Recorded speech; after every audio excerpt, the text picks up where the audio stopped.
అశ్విని దేవతలకే తథాస్తు దేవతలు అనే పేరు వచ్చింది.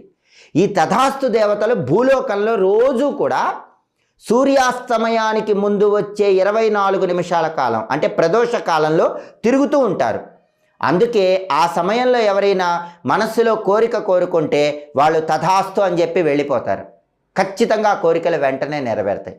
ఆ సమయంలో చెడు అనుకున్నా సరే తథాస్తు అని చెప్పి వెళ్ళిపోతారు. అందుకే ఆ సమయంలో చెడు అనుకోకండి, మనస్సులో కోరికలు కోరుకోండి. ఇంకా మీకు అద్భుతం జరగాలంటే ఆ సమయంలో ఒక చిన్న మంత్రాన్ని 21 సార్లు చదువుకోండి. ఆ మంత్రం ఏంటంటే ఓం శ్రీం అశ్విన్యే నమః. ఇది మంత్రం.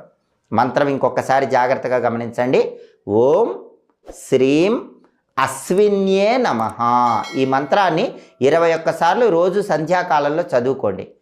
అప్పుడు ఆ మంత్రం చదువుకునే వాళ్ళ మీద తథాస్తు దేవతల అనుగ్రహం ఇంకా అద్భుతంగా పనిచేస్తుంది.